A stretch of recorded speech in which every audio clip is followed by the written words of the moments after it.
it's a long road. I'm not saying I'm great now, but I'm saying I could be one day if I keep sticking to this grind. You know what I'm talking about? It's easier to think you famous. It's harder to work for greatness. These kids nowadays get prevalence to the latest. So if the party started 8, all right, what up, everybody? Welcome back to the JTB Podcast. Josh is out here. Douglas Ellerman. Hello, everybody. Janet Tamadiah, Douglas Ellerman. And we have a special guest here today. I'm going to let my guest introduce himself. Go ahead, guest. My name is Donnell, right? Donnell, right? All I'm right. glad to be here. Thank you for Donnell. Donnell, thank you for coming. Yes, so thank you. Anyway, jumping right into it, man. So what does Donnell Wright do, man? We were talking a little bit about in the backdrop that you are somewhat into business finance, but let's talk about your origins, how you got into that, etc. Okay, where to begin? Origins, like where are you from? Start with First that. of all, I'm from Jersey. Jersey Okay. represent. I'm a Jersey boy, Westfield, New Jersey. Okay. More specifically, where did I start? I started with football. So I developed a huge passion for football. I dedicated my life to it, trained every day, sacrificed, hanging with my friends, going to parties, and walked on to the University of Nebraska. At what age did you start your football pursuit? And how old are you now, really quickly? Right, I'm let's start off with that. I'm 21 right now. Because that's the basis of the whole thing. Yeah. So at what age did you get into football? Because you said you trained a lot and you walked in as a walk-on for Nebraska. That's pretty dope. Yeah, it was definitely a tough challenge, but at the age of 10 is when I started playing football. Okay. So I wasn't good at it. I had to practice. I had to do what other people weren't doing. Who introduced you to football? My dad. Your dad? Yeah, Okay. my dad Did your dad ever play? My dad couldn't play. So this is a funny story. So Okay. my dad was a kid. He was riding his bike down a hill, and the bike slid underneath him, and the pedal went into his knee. Oh. Motorcycle All of his- accident. No, just Regular pedal bike. down Oh, the hill when he was a jeez. kid. So all of his friends played football, and he had to watch them throughout their career, throughout high school. Yeah, speaking Hold to it. the All right, mic. so Throughout college. I'm sorry. So he was living his dream through me. Okay. So he introduced you to He it at a introduced young me to age football and at a whatnot. very, very young age. Okay, but that's cool though, man. I mean, your pops obviously has a impression on you, so that's a good thing. Always. He's my role model. Oh, really? That's the hardest working man I know. Oh man, that's awesome. That's Yeah. awesome. Respect that. So back to walk on Nebraska. Now, as a walk on to Nebraska, D1, I'm assuming. Yeah, D1. Okay. Big Ten football. Yeah, I know. So- I mean, because I've heard of Nebraska, obviously. Yeah. So the Cornhuskers. How'd you do that? Like, how did you even get that opportunity to walk on? Right. as a- So my what uncle, wide receiver. Okay. So my uncle played in the NFL for some time, and then his name is Baron Miles. Okay. And he actually got injured and went to the CFL and had a great career there. Okay. And he was a record holder at Nebraska. So after my high school career with football, I called him up and I pitched him on this idea of me going to Nebraska to play football. And he said, I'll do it if you're dedicated, if this is something that you really want to do. Yeah. And I love football at the time. So I was like, yeah, of course. I'll give it 150%. Okay. So he talked to the coaches. They said no, they said no, they said no. And we kept pushing. And they gave me a private tryout. Okay. So I flew out to Nebraska. I had some time to train by myself. And my trial came up. Okay. I was nervous as hell. And they put me through everything that recruits would do for the NFL Combine. So 40-yard dash, ball catching drills, agility, everything. And I made it. I made it. Okay. Wow. Is that something that you prepared for? Oh, yeah. Definitely prepared for it. All right, that's what's up, Can't just man. walk onto the field and start playing. I don't know, man. I mean, listen, some people say they want it, and then when they have their chance, they blow it. You know Yeah, what I mean? that's true. No, I definitely could. There was so much pressure on me Yeah, that I could imagine. there was uncle's no putting his option name for on me it. to fail. Yeah. Your uncle's putting his name on it, man. Okay, Like, and so at what age did you walk onto the team? How old was I? Had to be 18 because I'm young. I'm young yeah, for my grade. you're very young, so it and we're had gonna to be- get I into was- what you've accomplished Yeah. in this young. So what? So like, Age what of made yours. you walk away from football then? Like, because you're obviously in business finance now. Yeah. So talk a little bit about that. Like, why walk away from something that you were so passionate about? So I felt like every day I was obsessed with it. Everything was football. I couldn't stop talking about football. Would hang out with my friends. That's all I would talk about. I would go home. That's all I would watch. I would stretch when I go home. If I'm not home watching football or stretching, I'm at the gym working out. Or I'm at the field getting faster. So it just became too much on my body. And too much physical pressure. My back started to hurt. I just started to receive a lot of physical pain. Yeah. And I just couldn't do it anymore. Because I didn't want to. Such a young age, like. Yeah, I didn't want to be 40 years old, barely being able to walk. Yeah. And constantly being in pain all the time, you know? Hell yeah. And aside from that, you then also have to worry about concussions. Exactly. And right. And CTE, which is a huge thing. Huge thing now, yeah. It's actually scary, actually, man, because you see some of these NFL players, they have, like, insane, like, you know, aggression problems and stuff like that. And they go psychotic. Mm-hmm. Yeah, man, nah, it's insane. So, all right, so walked away from football, too much on your body. Yes.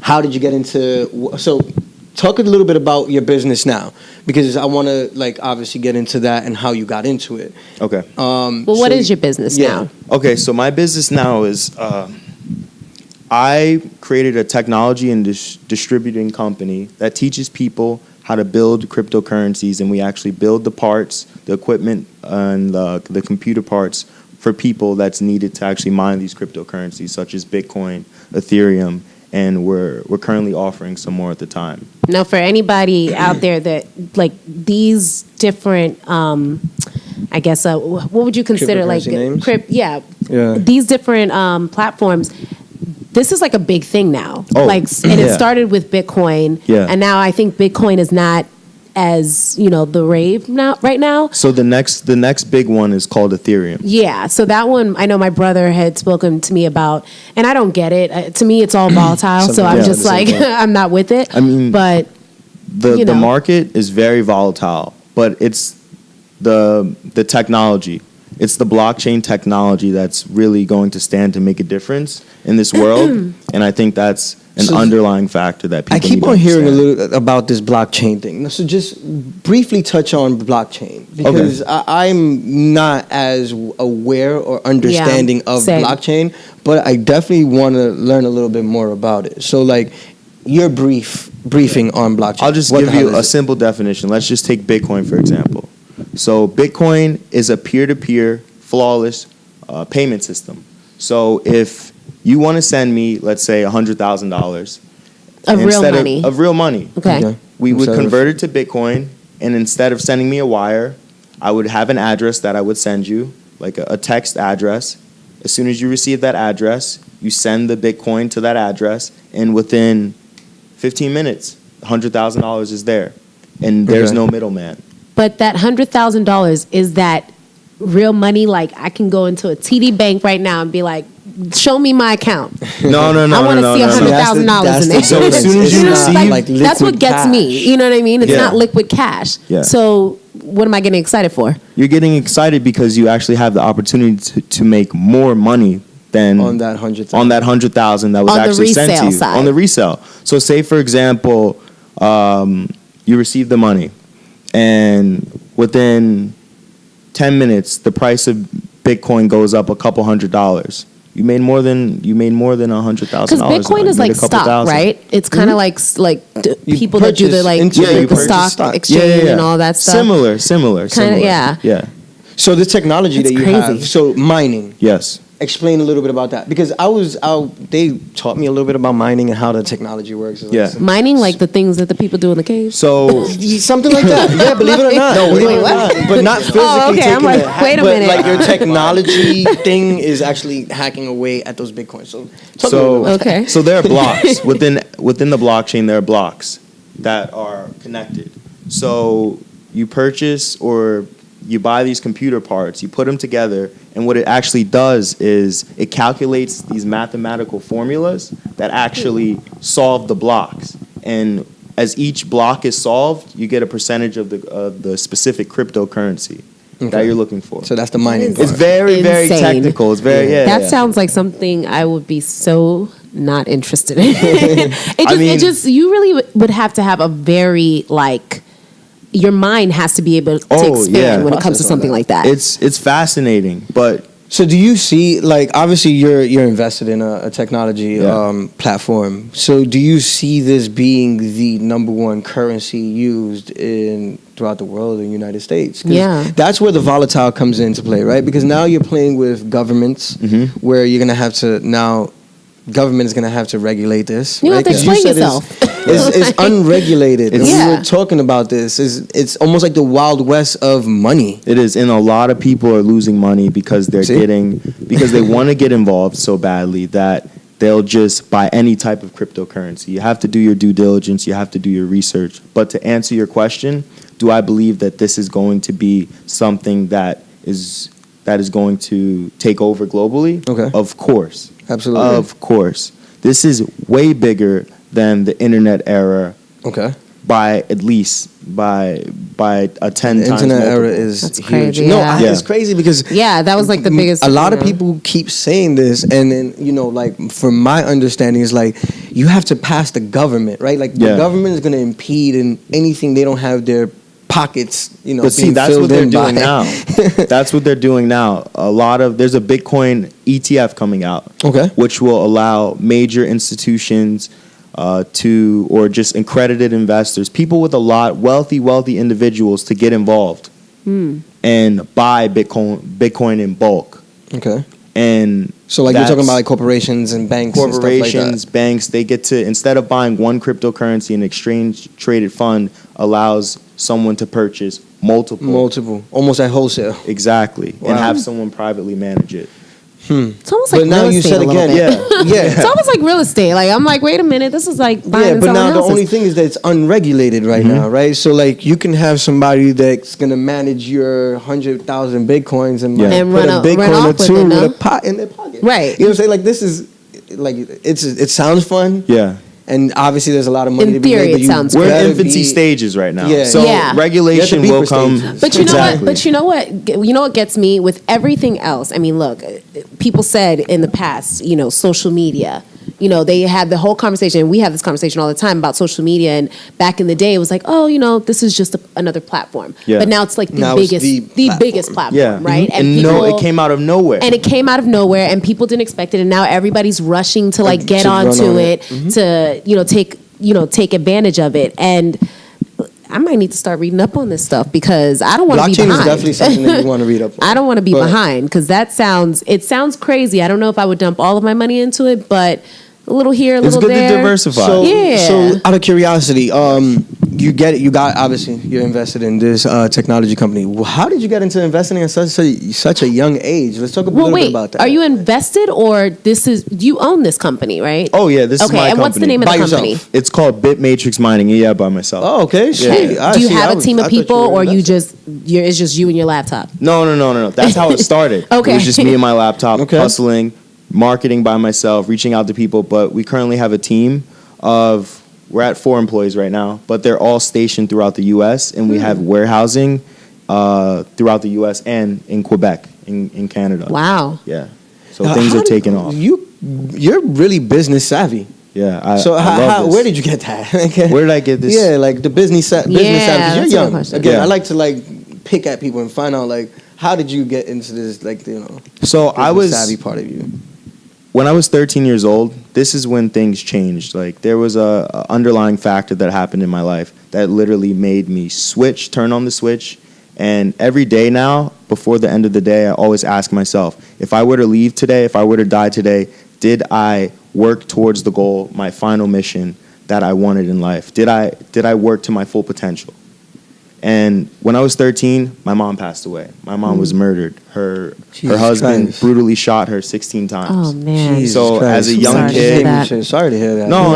And thank you for sharing. Of course. But this is amazing to us when guests come on and share personal stories. Man, it's life. You never know what's going to happen. That's why you have to make the most of every moment. Every moment counts. So as soon as that happened, I was lost. I didn't know what to do. And the only thing that keeps me going is giving back to people and busting my ass to work hard every single day. I hear that I can wake up and 13, you try to that. crush something else the next day. But that's events like that in your life is what changes your or makes you grow into an adult really fast. Really, before you really have to. fast. You know what I mean? So, respect to you and I'm sorry to hear that, but good for you for not letting that, really take you down, because that can put some people down. That can wreck a lot of people. It can either make you better or it can make you worse. Yeah. Jesus. Well, that's awesome that you... It's an extra chip on my shoulder. Yeah. For sure. Yeah, and you got to make her proud, so you gotta, you don't have no choice now. You got no choice. You don't want her to come down and be like, "What are you doing?" No, that's what's up, though, man. Okay, so let's go back to, I guess, before the company. Okay. What were you doing? Because once again, I still can't believe you're 21. Yeah. So after football, now what was the next move? After football, I was like, you know what? I want to buy a football team one day. I want to go to my dad and say, hey, let's go purchase a football team. Gary V aspiration. Or invest into one. Not the Jets, though. I like the Giants. But everybody's like, not the Jets. I'm a Jets fan, man. So. Oh, come on. Come on. But that's cool. That's cool. It's New York. It's New York. So it is New York. Anyways, I became obsessed with finances and investing and making your money work for you while you sleep and having different streams of income. So the first book I read, my dad forced me to read it when I was a little kid. What was that? I think I was 9 or 10. Mm-hmm. Rich Dad Poor Dad by Robert Kiyosaki. You know what? I gotta read this book because you're probably the third person on this podcast that has mentioned that book. Oh yeah, that book changed my life. And I've heard it everywhere. People just keep saying Rich Dad Poor Dad. So I gotta read this book. It's just the mindset behind the title also kind of throws you off because I'm just like, I don't want to read about nobody's father. We're all trying to get out of the rat race. Okay. So young age, Rich Dad Poor Dad. So after that book, I just began reading a bunch of financial literacy books, and I liked Wall Street because I've never seen a place where people could make so much money, and I fell in love with it. So I started sending out emails, hundreds and hundreds of emails to firms, asking them, what do I need to do to be involved, to get involved with the company? And then I think 2 firms hit me back out of 500. Wow, that's what it takes, though. So didn't Azad do the same thing with Element? I sure did. Shout out to Azad, yeah, shout out to him. And he actually introduced you to us. Yes, he did. He did. To you. Yeah, that's my childhood best friend. Oh, that's amazing. Yeah, so there you go. Awesome. So 2 responded back to me, and they said, hey, this is what you need to do. You need to study for this test, the Series 7. And explain to everybody what the Series 7 is. So the Series 7, everyone, is it's called the General Securities Exam. And what that is that's your entry. That's your entry into the financial industry. It's a 6-hour-long exam. I think it's 275 questions. Jeez. All multiple choice, Roman numeral. The exam is written by attorneys and lawyers and regulators. So it's known to be one of the hardest exams. I think it's like the 5th hardest test in the country. It's like a bar exam, damn near. Damn. I think the bar is, I don't know what the bar is, but it's up there. So they told me what I needed to do, and I actually left school. I left school to pursue this dream, to study for this test. Mm-hmm. I put my head down for like 6 to 7 months, and I went in there, and I passed the test. And I've never felt more proud of myself because when I left school, I received criticism from my family, from my friends, from my previous teachers, from everyone saying, you know what you're doing is not right. What you're doing is not the way to go. You shouldn't take this route. You should follow the route of everyone else. Go get your degree. I was like, I don't want to be like everyone else. I want different results. That's awesome that you took that step out. I always feel like that's the fuel to the fire, right? Because I got the same thing when I started real estate. Like my mom was like, what are you doing? You're supposed to be a nurse. Like what? Doctor, anything else but this. So that's the fuel to the fire. So good for you. Thank you. No, I agree, man. I jumped. But for me, it was more career, not like per se school. Yeah. I left career where like everybody was like looking at me like, am sorry I guys, insane? gotta go. But no, man, that's insane, dude. And that's awesome that you have that self-belief and like that self-understanding too. Self-awareness is everything, especially when you're going into like finance, entrepreneurship, understanding like, those self-development books they're only so good if you pretty much apply the knowledge. Yes. Right? Yes. You can read as much as you want, but if you're still your old you, Yeah. you're still going to be making the same mistakes. And another great book I think everyone should read, Think and Grow Rich by Napoleon Hill. You know what's crazy? I have not read that yet. Rich. Read that book Okay. 6 times. Really? I'm actually on Yeah. my second time reading How to Win Friends and Influence People? That's my That is second a good time. one. That is a good Great one. book. Okay. Great Yeah, I book. think it's But these are all great self-development books, man, as far as like getting into business. So Okay. it's super sweet that you were into it at a young age, man. Yeah. So you did the financial the series 7. Yeah. Series 7. So then after that, did you work in finance? Oh yeah. Okay. After that, it was game time. After Okay. that, I was like, you know what? I just passed this exam. Was that like your leading thing to like these companies that you had reached out to, Oh, saying yeah. like, "Hey, guess what? I passed it on the I first try. passed What's it. up?" So usually, what happens is after people graduate with their bachelor's in finance or bachelor's in science, whatever it may be, and they want to go to Merrill Lynch or Goldman and they want to work for a bank, they have to pass the Series 7. So the Okay. firm sponsors them and pays for their books, pays for their classes, vice versa. I skipped that step, right? Nice. So as soon as I passed, I went right to work. Like literally, you just hit them up and was like, "All right." hit them up. time to I was work. like, "I'm ready to work." Who did you start working for? Did Right. you start working for the 2 firms that hit you up, or was it like, I want to work at Merrill Lynch and they finally gave me the chance? No, Right. so the 2 firms that hit me up that sponsored me for my test, after I took the test, I left. I left both those firms. Too small. No, not too small. I knew that it's hard to trust people in the financial industry, so I went somewhere where I knew one of my friends Okay. was at another firm that was trustworthy. Okay. So I went there. Okay.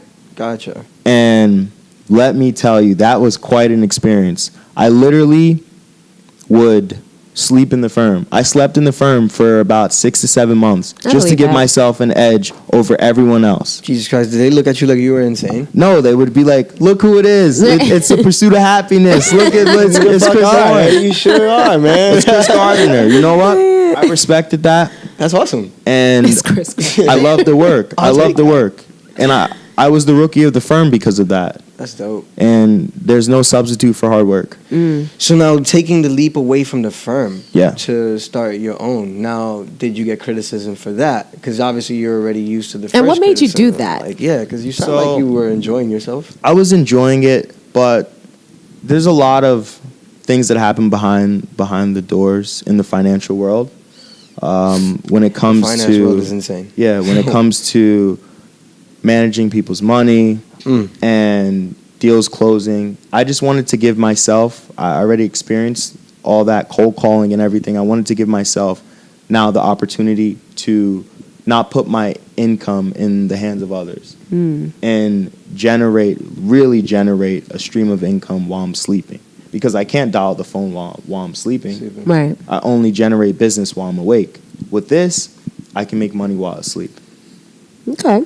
Like that. Like Makes that sense, answer. Yeah, and it's makes it's sense. definitely the markets that you need to invest in. Yeah. So how just out of curiosity, how do you feel about just the general markets like the stock index, the S&Ps? Oh, I love the market. I'm still vested into the market. So you're pretty much diversifying your whole portfolio. My entire We were talking about portfolio. that before, But I mainly like to stick with companies that I think will evolve in the future. So Any like real estate investing for Tesla, Amazon. Not yet. That sounds Not a yet. good one. That's what I got Soon you come. guys for. There you Amazon. go. See, there you go. You know what I mean? Like he's already on his way to the Right. billionaire mark. So Right. That's We're gonna buy cool. out buildings for you, and the shit That's like what that. I'm saying. Spread it around. Nah, that's awesome though, man. So, coming back to your company, Yes. I mean, what's your day to day like with the company, especially now that you do have teams, even though they're a team, even though they're not in the tri-state area. Yeah. What's like your day like, starting from the moment you wake up to Okay. the end of the day? Usually, as soon as I wake up, I'll wake up at either 4:45 or 5:15, depending on the day. Go for a run. After I finish my run, I come back inside. I look at the computer. I look at the emails that I have, and I map out my day. I have a whiteboard, and I call it my mission board. Write everything that I need to get done for the day, for the week, and for the month. The day routines, they change. They change, right. The week routines, they change every week. In the month, Those are my big goals. Those are the big goals. So I like that I'm idea. working up towards that. But after emails and after I create my mission board, I usually start reaching out to accredited investors or just investors and by cold calling them and then telling them the services and products that we offer. Because we have a relationship with our wholesaler, so we just need more people to buy. Huh. Okay. So you're doing cold calling. Yeah, Renee. I'm doing cold calling, and I have other people cold calling as well. Nice. So, like I said, I have someone in LA. So when I'm sleeping, they're up. So you chose different markets with different times. Exactly. Yeah, that was smart. Zones, yeah, different time zones. I like that.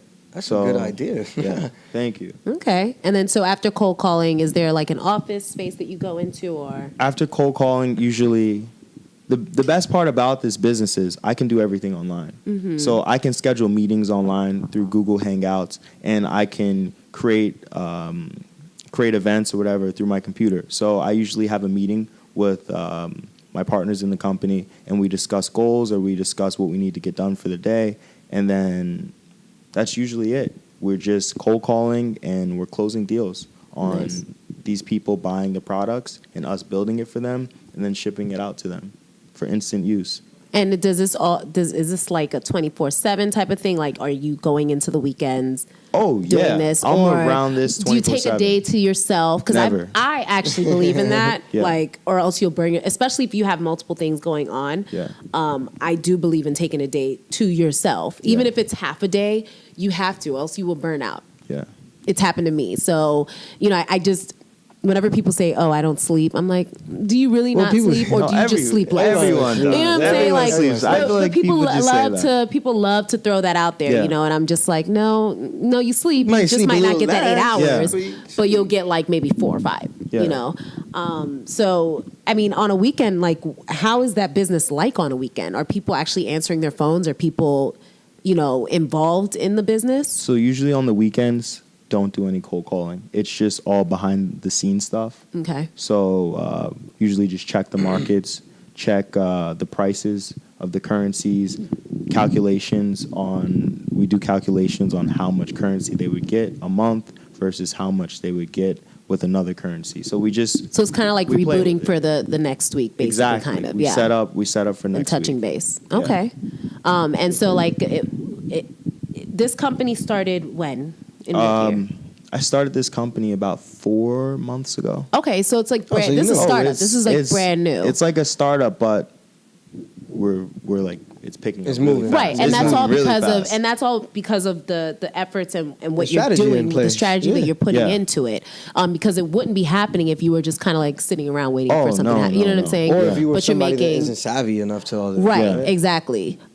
So my question to you is that in a year to two, or not even, let's say a year, because the way you're moving and it's picking up, in a year, where do you see yourself? I see this company having offices all across the country at least, and in a year. Damn. But by that I mean just maybe somewhere adding some teammates, and what else? Eventually, my end goal, I want this to be $1 billion company. I'm not stopping until this is $1 billion company. I like that. And until and make sure you have an exit strategy. At least 100,000 lives. No, seriously, man. Yeah. People don't really, set themselves up for exit strategies when they're out of, when they're ready to sell the business. Yeah. It's like, or if they want to sell it, because some people might not want to. Be it forever, but it's really or pass it down. Keep a business forever. I want to be on an island, man. I don't want to be doing this forever. You eventually want to sell. But I want to sell a brand or two. Yeah. So you said you want to reach 100. Change at least 100,000 lives. Change 100,000 lives. How are you going to do that? By offering them a service that they need.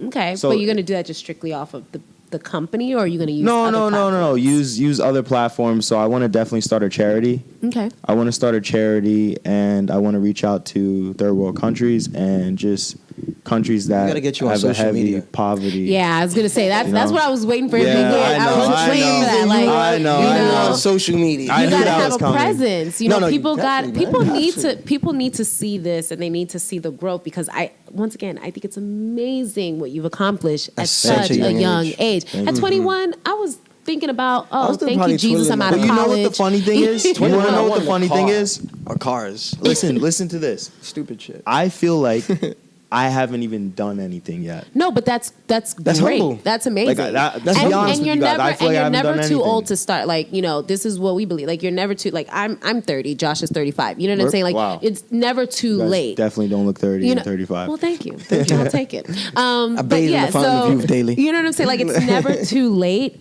But you the world is your oyster. 21, like, keep it up, man. Thank you. At the end of the day, that means a lot. That actually so really you'll does probably mean a hit lot. that mark before you're 30. I'm just Absolutely. saying, you know. Absolutely. So it's good. But kudos to you, and I do hope that you do keep that mindset of wanting to change lives, because part of, we always say part of the thing with this podcast is to inspire people. We've been through some shit. Yeah. Oh, you know what I'm saying, in this business, and it sucks, but you learn from it in our personal lives, and we're still ever growing and still going through things. So we don't ever want people to think like, oh, this is such an easy thing. They make it look so. No, it's not easy. Yeah. It's not easy, and people around us. Some people they may suffer around us. We suffer, but the end goal, the mindset is what matters. And what it is that we're trying to do and accomplish is what matters. So you keep that, and you keep on inspiring people and reaching goals. Let's make it happen. Yeah. And then hopefully we can sell you a couple places. Yeah, and you could teach us blockchain. I'm interested in that. And that's our company actually offers that. We teach people about the basics, and they can work their way up to being advanced in the language of coding and cryptocurrency. I would definitely love to hear more about that, because this is something that I've heard around, but I know nothing about, and I haven't really taken the time to. So the website is under development right now. Okay. So we're currently having that. When is the built. launch? The launch would be, let's say, a month and a half. I want to make sure everything is perfect. Yeah. I'm a good. perfectionist. Good. So it needs to be definitely up to par. When that's up and running, definitely let us know too. Yeah, and we'll definitely have to post it and let people know. Where can people reach you if they need to? They can reach me on Twitter. Twitter. Oh, okay. So we'll your Twitter, your email, yeah. anything that you want to give out for potential. So should I just say it? Yeah, just say it. Okay, so my Twitter user is Mr. Cashflow. Mr.Cashflow, and the O is a 0. So let me tell you the interesting thing about this. So my Twitter actually has been blowing up recently. Okay. And I feel like Robin Hood because I give free financial advice, and that's the way to build your audience. I write articles to give back to the community. So I post them on my Twitter. So if you're looking to actually learn about blockchain, cryptocurrencies, and just investments in finance, I offer that on my Twitter. I might have to join that then. Gonna have to follow. Oh yeah, well, then, yeah. So you have a following. It's just not an Instagram following. You have a Twitter it's not following. Insta. That's good. Yeah. I use Instagram for my Instagram personal. would be great video, and I mean for you, especially in your business or your company, video and stuff like that. Any way to just engage with people. Yeah. That's awesome. You're obviously building your audience the right way, which is giving out free information. And drop your email too, so people can drop the email as well. Email is cryptocashflows@gmail.com. All the O's again are 0s. Awesome. And we'll put that down there on the bottom as well. Perfect. So. But listen, thanks, Donnell. Thank you for having me. Appreciate you. We're thank you for sharing your story. We're gonna bring you back because we want to see what the update is. I would love to be back. Yeah, we want to see what the update is. We're gonna do, like I said, early next year. We're probably gonna have little group sittings with with all the people we've had on and somebody that'd be amazing. I think it'll be a good conversation for sure. Yeah. For sure. Thank you for coming. And once again, everybody, appreciate you guys listening to the JTB Podcast. We love y'all. Thank you for following us. Share, comment, like, and anything else that you want to do with the podcast. And thank you for stopping us in the streets and calling us and letting us know how much you enjoy the podcast, because that's dope. Super dope. I mean, I was stopped in the street not too long ago and was told that it was a cool podcast. We appreciate it. They're famous now. No. They're famous. No, we're not famous. Tuned not at for all. next week. They're going to have Gary V on this, by the way. So Gary V, what's up? You trying to come on the show? Because we want you. You can have us on your show, Gary V. We'll take it. Whichever one. Don't forget me. I need to be on there too. We'll bring everybody. Love y'all. All right, guys. It's a long road. I'm not saying I'm great now, but I'm saying I could be one day if I keep sticking to this grind. You know what I'm talking about? It's easy to think you famous, it's harder to work for greatness. These kids nowadays give prevalence to the latest. So if the party start at 8ish, I'm coming like next to